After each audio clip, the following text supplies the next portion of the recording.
अनमोल वचन अखिल भारतीय संत मत सत्संग के संस्थापक और गृहस्थ में आनंद योग के जनक परम संत महात्मा परम पूज्य श्री यशपाल जी महाराज अर्थात परम पूज्य भाई साहब जी द्वारा प्रतिपादित इन अनमोल वचनों का पालन करना अति आवश्यक है।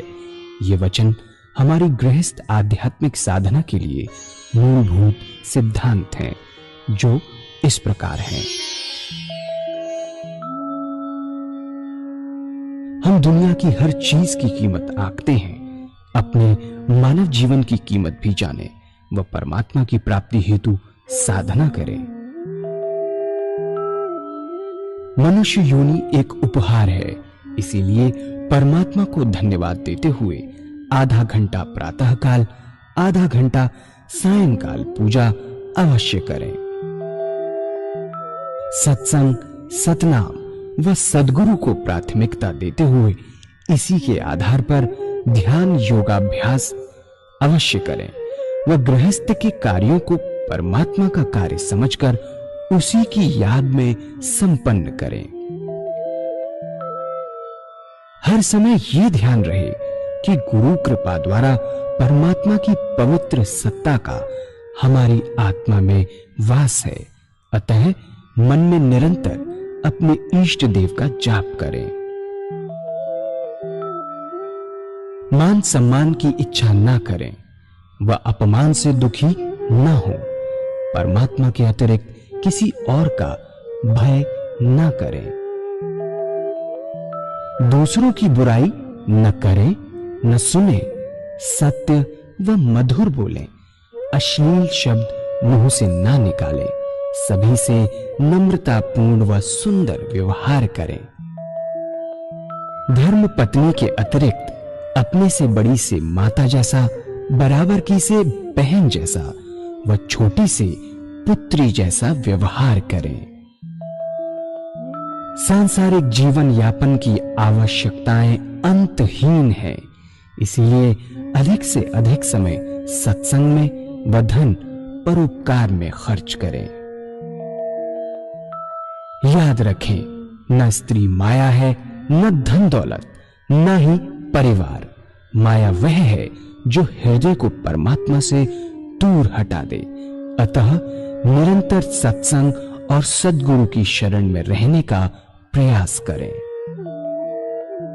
भोजन अपने इष्ट को अर्पण कर प्रसाद रूप में परमात्मा की याद में करें। रात्रि में सोने से पहले अच्छे बुरे कार्यों का आत्मनिरीक्षण कर उसका समुचित पश्चाताप करते हुए ध्यान करें व प्रभु की गहरी याद में ही विश्राम करें। परमात्मा तू ही है, तेरी इच्छा पूर्ण हो।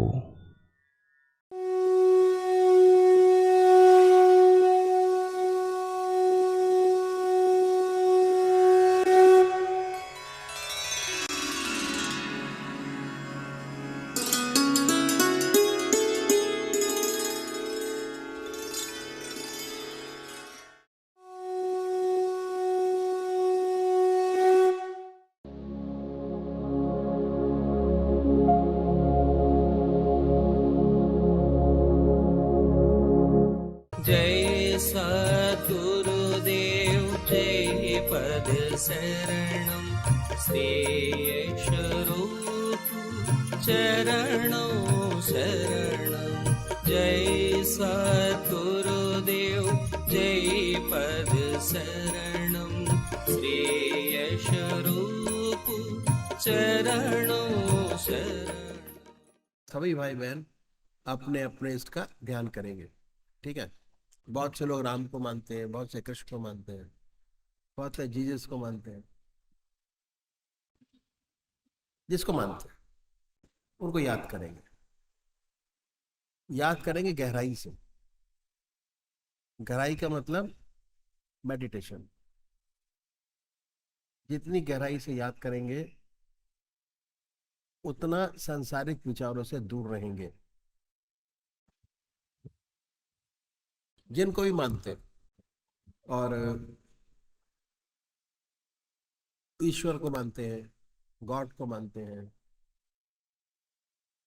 जिसको मान, जो जो मूर्त आपको सबसे ज्यादा अच्छी लगती है, मूर्त का मतलब मूर्ति, मूर्त का मतलब शक्ल, जो आपको सबसे ज्यादा अच्छी लगती है उन्हीं की आराधना करेंगे, उन्हीं को मानेंगे, उन्हीं की आराधना करेंगे। भजन होगा, और भजन के साथ साथ सभी भाई बहन अपने अपने इसका ध्यान करेंगे, ठीक है।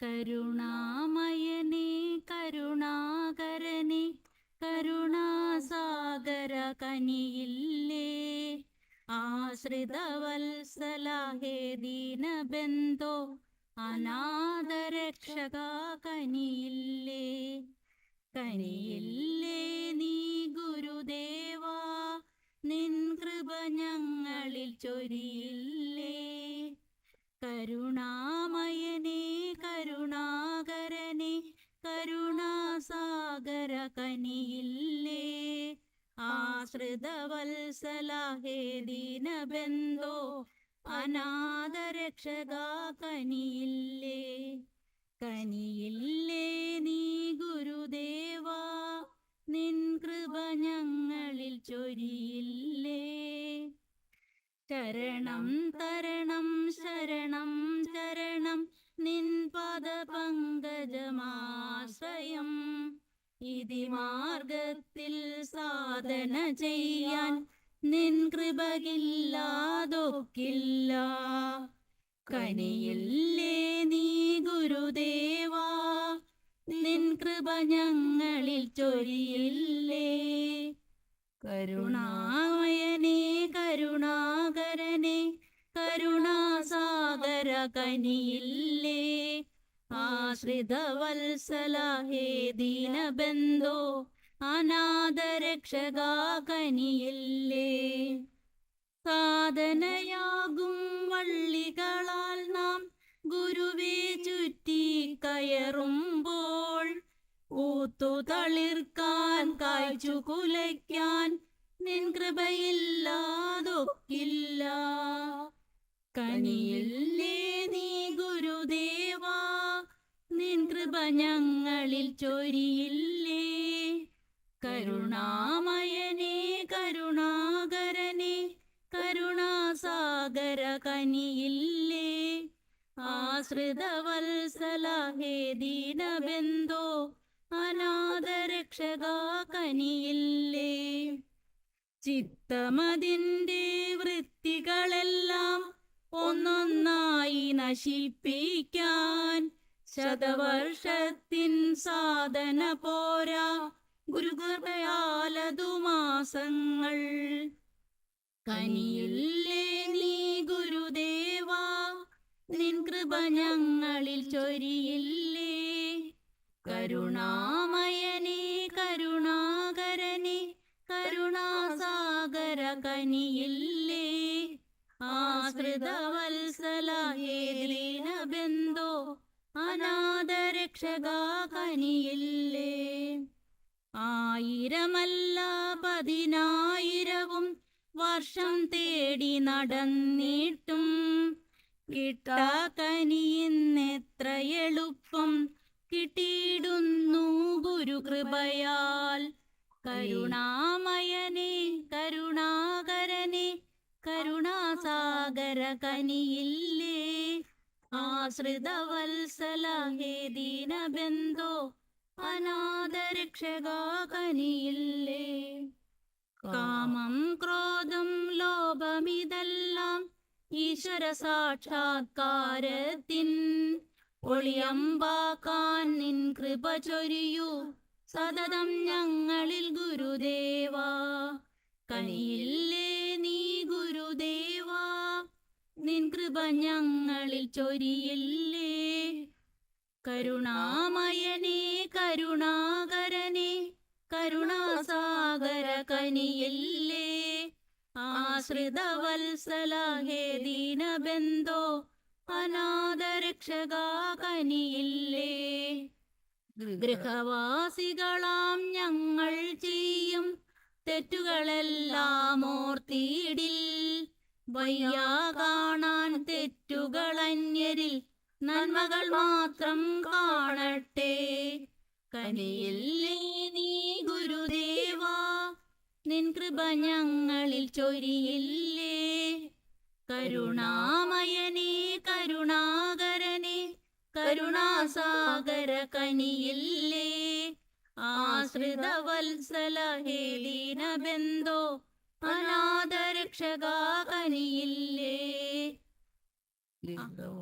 ആണ്ടുകൾ തോറും നിൻ കൃപ ചൊരിയും ഭണ്ഡാരോത്സവ നാളുകളിൽ വന്നടിപണിയാൻ കൃപ നീ ചൊരിയൂ.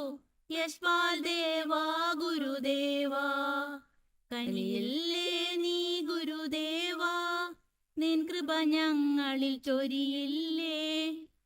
കരുണാകരനേ കരുണാമയനേ, കരുണാസാഗര കനിയില്ലേ. ആശ്രിതവത്സല ഹേ ദീനബന്ധോ, അനാഥരക്ഷക കനിയില്ലേ. കനിയില്ലേ നീ ഗുരുദേവാ, നിൻ കൃപ ഞങ്ങളിൽ ചൊരിയില്ലേ. കനിയില്ലേ നീ ഗുരുദേവാ, നിൻ കൃപ ഞങ്ങളിൽ ചൊരിയില്ലേ. കനിയില്ലേ നീ ഗുരുദേവാ, നിൻ കൃപ ഞങ്ങളിൽ ചൊരിയില്ലേ. ഗുരു ബ്രഹ്മ ഗുരു വിഷ്ണു ഗുരുദേവോ മഹേശ്വര, ഗുരു സാക്ഷാത് പരബ്രഹ്മ, തസ്മൈ ശ്രീ ഗുരവേ നമഃ. അജ്ഞാനതിമിരാന്തസ്യ ജ്ഞാനാജ്ഞനശലാഖയാ ചക്ഷുരുന്മീലിതം येन തസ്മൈ ശ്രീ ഗുരവേ നമഃ. ധ്യാനമൂലം ഗുരുമൂർത്തി, പൂജാമൂലം ഗുരുപദം, മന്ത്രമൂലം ഗുരുവാക്യം, മോക്ഷമൂലം ഗുരുകൃപ.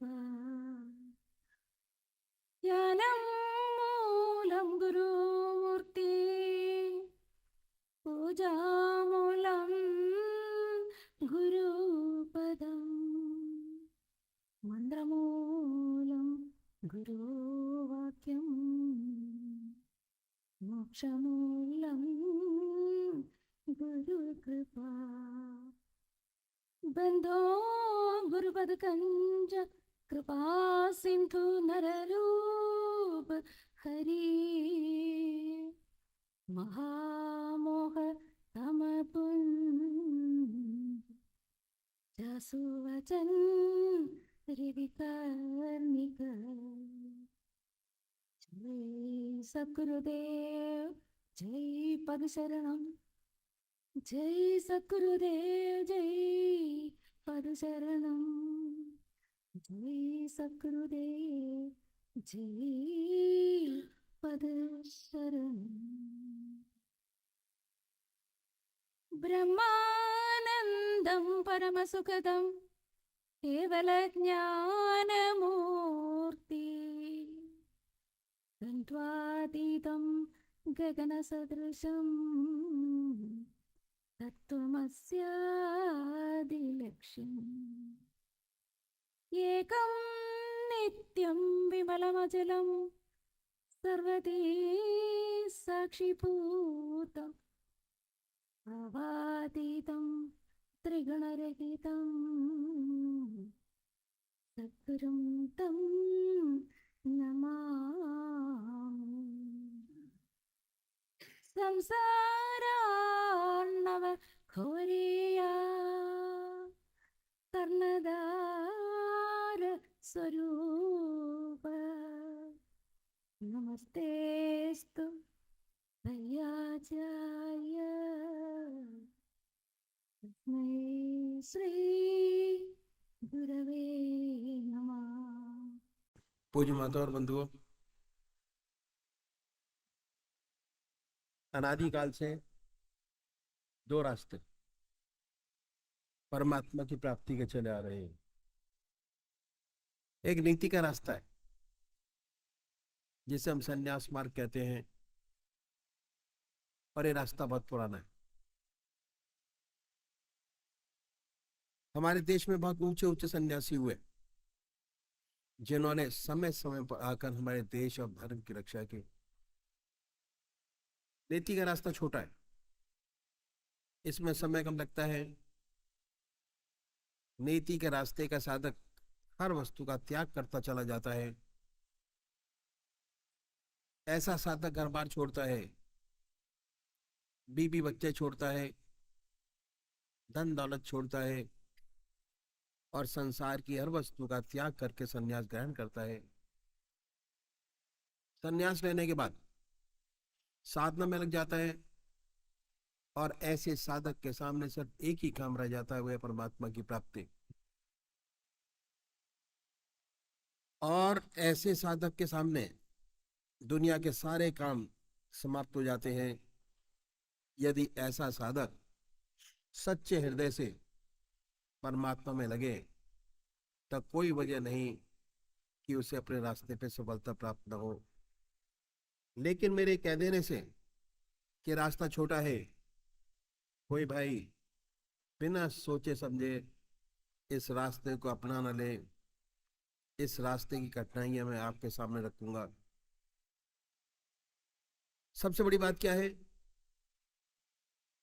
कि शरीर से त्याग करना आसान है, लेकिन सच्चा संन्यास जब तक प्राप्त नहीं हो जाता, जब तक मन से त्याग नहीं हो जाता। मुझे इस विषय पर अपने सद्गुरुदेव परम संत महात्मा श्री यशपाल जी महाराज का एक अनुभव याद होया जो मैं आपके सामने रखूंगा। एक बार वो जबलपुर से मुरादाबाद जा रहे थे। रास्ते में प्रयागराज का स्टेशन पड़ा। उन दिनों कुंभ का मेला समाप्त हुआ था। जब गाड़ी प्रयागराज स्टेशन पर पहुंची तो देखा स्टेशन पर काफी भीड़ है। ये भीड़ एक महात्मा जिनको अवधूत कहते थे छोड़ने आई हुई थी। गाड़ी आई, जय जयकार हुआ, गले में हार डाले गए। പൂജനീയ അമ്മമാരെ, ബന്ധുക്കളെ, അനാദികാലം മുതൽ പരമാത്മാവിന്റെ പ്രാപ്തിക്കായി രണ്ടു മാർഗങ്ങളാണ് സ്വീകരിച്ചു വരുന്നത്.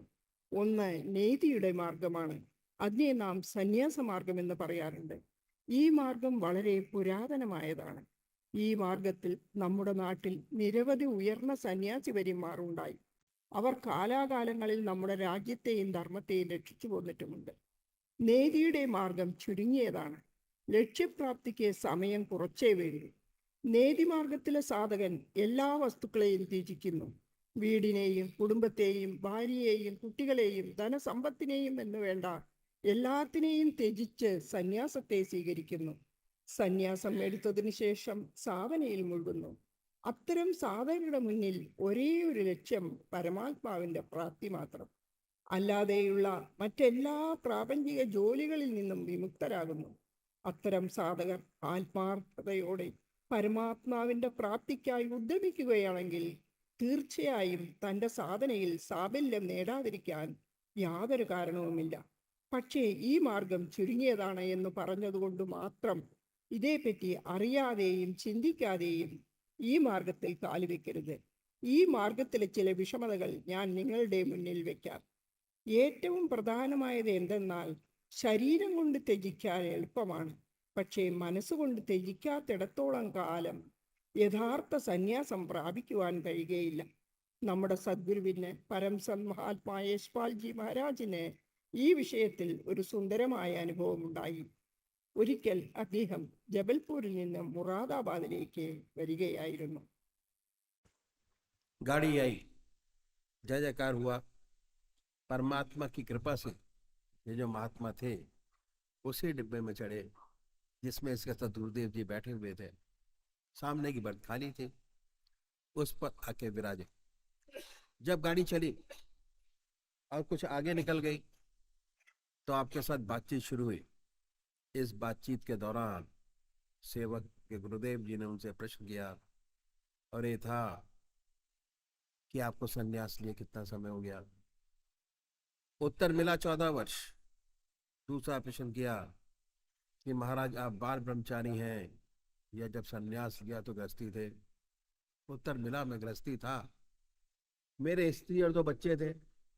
बातचीत होती रही। इसके बाद गुरुदेव जी ने आपसे प्रार्थना की कि महाराज एक प्रश्न और करना चाहते हैं, लेकिन वह प्रश्न कुछ टेढ़ा है। यदि आप पहले क्षमा करें और वायदा करें कि इस टेढ़े प्रश्न से नाराज नहीं होंगे तब प्रश्न करें, अन्यथा नहीं। बोले कि पूछो, नाराज नहीं होगा। तब सेवक ने तीसरा प्रश्न किया कि क्या अभी भी आपको अपने बीवी बच्चों की याद आ जाती है। यह प्रश्न सुनकर वो खामोश हो गए और ऐसा प्रतीत हुआ कि जैसे ध्यान में चले गए। 10 मिनट बाद आंखें खोली और कहने लगे, बच्चा सच यही है कि आज भी मुझे अपने बीवी बच्चों की याद आ जाती है, और जब मैं अपने गांव के पास से निकल जाता हूँ जहाँ के मैं रहने वाला हूँ तो ये याद बिल्कुल ताज़ा हो जाती है। ये मेरी स्त्री, ये मेरे बच्चे, ये मेरा खेत, ये मेरा मकान। और अब बच्चे बड़े हो गए, काम काज संभाल लिया। गुरुदेव जी ने आपके चरण छुए। वाकई में बहुत ऊंचे महात्मा थे, अवधूत थे, इसमें कोई शक नहीं। നമ്മുടെ സദ്ഗുരുവിന് പരംസന്ത് എൽപ്പാജി മഹാരാജ് ഈ വിഷയത്തിൽ ഒരു സുന്ദരമായ അനുഭവമുണ്ടായി. ഒരിക്കൽ അദ്ദേഹം ജബൽപൂരിൽ നിന്ന് മുറാദാബാദിലേക്ക് വരികയായിരുന്നു. വഴിക്ക് പ്രയാഗ്രാജ് എന്ന ഒരു സ്റ്റേഷനുണ്ട്. അന്ന് കുംഭമേള കഴിഞ്ഞ അവസരമായിരുന്നു. വണ്ടി പ്രയാഗ് സ്റ്റേഷനിൽ വന്നപ്പോൾ അവിടെ വലിയ തിരക്ക് കണ്ടു. അന്വേഷിച്ചപ്പോൾ ഈ തിരക്ക് ഒരു അവധൂതനായ മഹാത്മാവിനെ വണ്ടി കയറ്റി അയക്കുവാൻ വേണ്ടി ആയിരുന്നെന്ന് മനസ്സിലായി. വണ്ടി വന്നു. ജയ് ജയ് വിളികളോട് അവധൂതന്റെ കഴുത്തിൽ ഹാരാർപ്പണം നടത്തി അദ്ദേഹത്തെ വണ്ടി കയറ്റി. ഭാഗ്യവശാലും ഈശ്വരകൃപയാലും ആ മഹാത്മാവ് നമ്മുടെ സദ്ഗുരുവിരിക്കുന്ന അതേ കമ്പാർട്ട്മെന്റിൽ തന്നെ കയറി. അദ്ദേഹത്തിന്റെ മുന്നിൽ സീറ്റ് ഒഴിവായതിനാൽ അവിടെ ഇരുന്ന് വണ്ടി ഓടിച്ച് കുറച്ചു പോയപ്പോൾ അവർ തമ്മിൽ സംഭാഷണം ആരംഭിച്ചു തുടങ്ങി. സംഭാഷണമധ്യേ സദ്ഗുരുദേവ് ജി അദ്ദേഹത്തോട് ചോദിച്ചു, അങ്ങ് സന്യാസം സ്വീകരിച്ചിട്ട് എത്ര കാലമായി? ഉത്തരം ലഭിച്ചു, 14 വർഷം. സംഭാഷണത്തിനിടയിൽ രണ്ടാമതായി ചോദിച്ചു, മഹാരാജ് അവിടുന്ന് ബാലബ്രഹ്മചാരി ആയിരുന്നുവോ അതോ ഗൃഹസ്ഥനായ ശേഷം സന്യാസം സ്വീകരിച്ചതാണോ? അദ്ദേഹം പറഞ്ഞു, താൻ ഗൃഹസ്ഥനായിരുന്നെന്നും തനിക്ക് ഭാര്യയും 2 കുട്ടികളും ഉണ്ടായിരുന്നുവെന്നും. ഇങ്ങനെ സംസാരിച്ചിരിക്കെ പൂജ്യ സദ്ഗുരുദേവ് ജി പ്രാർത്ഥനാരൂപത്തിൽ പറഞ്ഞു, മഹാരാജ് ഒരു ചോദ്യം കൂടെ ചോദിക്കണമെന്നുണ്ട്, പക്ഷേ അത് കുറച്ച് വികടമായതാണ്. അതുകൊണ്ട് താൻ ആദ്യമായി തന്നെ ക്ഷമ ചോദിക്കുമെന്നും തൻ്റെ ഈ ചോദ്യം കേട്ട് അങ്ങ് കോപിഷ്ഠനാവില്ലെന്നും തനിക്ക് അനുഗ്രഹവും ആശീർവാദവും തരുമെന്നും ഉറപ്പു തന്നാൽ മാത്രമേ താൻ ചോദിക്കുകയുള്ളൂ എന്നും പറഞ്ഞ് അദ്ദേഹത്തിന് ആരുടെയും ഹൃദയത്തെ നോവിക്കുന്നത് ഇഷ്ടമല്ല, പ്രത്യേകിച്ചൊരു മഹാത്മാവിൻ്റെ. അദ്ദേഹം ഒന്നും മിണ്ടാതെ ഹൃദയത്തെ കുറച്ച് കഴിഞ്ഞ് അദ്ദേഹം ചോദിച്ചു, അദ്ദേഹത്തിന് ആരുടെയും ഹൃദയത്തെ നോവിക്കുന്നത് ഇഷ്ടമല്ല, പ്രത്യേകിച്ചൊരു മഹാത്മാവിൻ്റെ. അദ്ദേഹം ഒന്നും മിണ്ടാതെ ധ്യാനത്തിലാണ്ടു. കുറച്ചു കഴിഞ്ഞ് അദ്ദേഹം ചോദിച്ചു, എന്തോ ചോദിക്കുവാനുണ്ടെന്ന് പറഞ്ഞുവല്ലോ, എന്തേ ചോദിച്ചല്ലോ എന്ന്. സദ്ഗുരുദേവ് വീണ്ടും തന്റെ സംശയം വെളിപ്പെടുത്തി. തന്റെ ചോദ്യം വികടമാണെന്നും അവിടുന്ന് ചോദിച്ചു കൊള്ളുക, ഞാൻ കോപിക്കുകയില്ല എന്ന്. അപ്പോൾ സദ്ഗുരുദേവ് മൂന്നാമത്തെ ചോദ്യം ചോദിച്ചു, അങ്ങേക്ക് ഇപ്പോഴും അങ്ങയുടെ ഭാര്യയെയും കുട്ടികളെയും ഓർമ്മ വരാറുണ്ടോ? ഈ ചോദ്യം കേട്ടപ്പോൾ അദ്ദേഹം നിശബ്ദനായി. സദ്ഗുരുവിന് തോന്നി അദ്ദേഹം ധ്യാനത്തിലാണെന്ന്. കുറച്ച് സമയത്തിന് ശേഷം അദ്ദേഹം കണ്ണു തുറന്നു പറഞ്ഞു, മകനെ, സത്യം ഇതാണ്, ഇന്നും എനിക്ക് എൻ്റെ ഭാര്യയെയും കുട്ടികളെയും ഓർമ്മ വരാറുണ്ട്. പ്രത്യേകിച്ച് ഞാൻ താമസിച്ചിരുന്ന ഗ്രാമത്തിൽ കൂടെ പോകുമ്പോൾ ഈ ഓർമ്മ വളരെയധികം പ്രബലമാകും.